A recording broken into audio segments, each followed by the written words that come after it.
Quel est le protocole de IRM pour regarder s'il y a une névrite optique? Alors, comme on est dans une pathologie inflammatoire, on injecte d'emblée. Les clichés sans injection n'ont pas d'intérêt, sauf quand vous vous dites, est-ce que par hasard, il n'y aurait pas un macroadénome hypophysaire?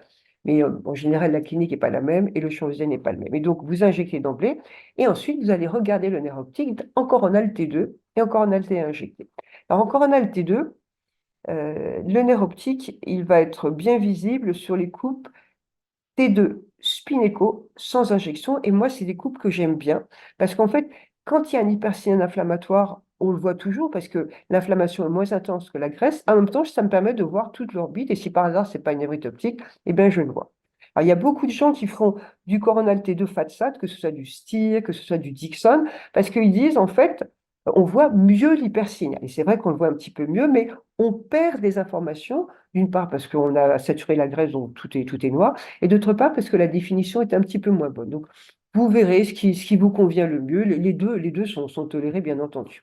Et puis, le coronal T1 injecté FATSAT pour voir la prise de contraste du nerf optique, parce qu'on est dans une inflammation, donc le corollaire de l'hypersignal T2 et à l'œdème, ça va être la prise de contraste du nerf optique. Bien, il faut le faire en revanche avec FATSAT, parce que sinon, ben, on ne voit pas très bien la prise de contraste. Alors là, je vous ai mis des coupes normales. Oui, très bien. Les espaces périoptiques, le nerf optique. Cette petite zone noire, c'est un effet de déplacement chimique. Donc, ce n'est pas la méninge, c'est normal. Et ici, vous avez également la méninge. Alors, la méninge, elle prend le contraste un petit peu. Elle prend plus ou moins le contraste selon les machines. Là, sur cette machine-là, elle prend le contraste. Et donc, c'est tout à fait normal de voir la méninge. En revanche, vous voyez le signal du nerf optique ici. Il est normal. Il n'y a pas du tout de névrite optique. Alors, quelques points importants. D'abord, bien entendu, on fera toujours une étude associée de l'encéphale, au minimum 3D flair FATSAT, 3D T1 Spineco, puisqu'on recherche une prise de contraste intraparenchymateuse. Et puis, ben, s'il y a des hypersignaux, ça vaut le coup de faire une diffusion, de faire un SWI pour faire un protocole CEP. Ensuite, le flair, outre le fait qu'il va montrer éventuellement des hypersignaux de la substance blanche intracérébrale, est intéressant parce que quand vous avez une névrite optique, vous avez une inflammation du nerf, mais aussi immédiatement une inflammation du liquide périoptique qui devient blanc. Et on voit à ce moment-là très bien la névrite optique et le liquide périoptique. Vous voyez ici le liquide périoptique qui est blanc, et ça fait une espèce de drapeau rouge sur la névrite optique. Bien entendu, l'hypersignal flair est plus important que la lésion inflammatoire elle-même, mais c'est un très très bon signe d'appel. Pour ce qui est des voies visuelles antérieures, il faut bien positionner les coupes, et je vais vous montrer comment on fait. Et puis, il faut que l'examen soit de bonne qualité. On est sur des petites coupes fines, 2-3 mm.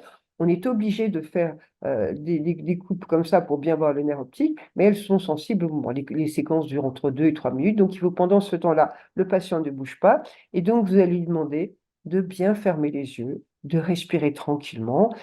Si les coupes sont floues, il faut le recommencer. Et il ne faut pas dire, oh là là, vous avez bougé, c'est pas bien, on va recommencer. Il faut dire, tout se passe bien, on va faire la dernière séquence. Vous ne dites pas que on recommence, vous faites, on va faire la dernière séquence, fermez bien les yeux, et puis vous ne bougez pas. Et en général, ça se passe bien.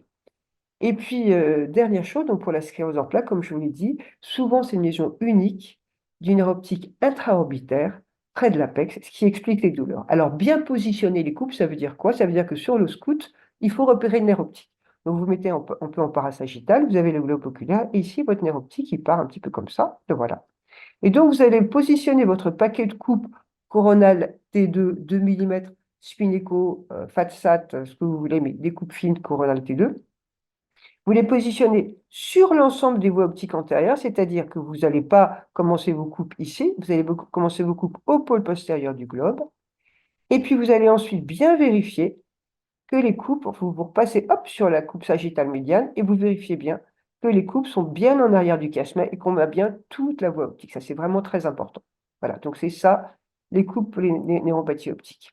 Alors, voilà un exemple maintenant de ce qu'on peut obtenir. Voilà une névrite optique droite, c'est une patiente qui a une sclérose en plaques connue. Elle a fait une poussée et elle a une baisse visuelle avec des douleurs oculaires. Et vous voyez très bien sur les coupes coronales T2 l'hypersignal et l'hypertrophie du nerf optique droit, hein, sur la coupe ici. Et ici, la prise de contraste de la névrite optique, une névrite aiguë. Voilà, vous l'avez très très bien. Et tout le nerf optique prend le contraste. Ça, c'est les coronal flares au même niveau. Vous avez un hypersignal intense global, il y a le nerf optique, il y a le liquide, il y a tout. Et ça, ce sont les 3D T1 FATSAT et 3D flair injecté. Sur le 3D T1 façade, vous voyez bien la petite lésion postérieure qui prend le contraste ici.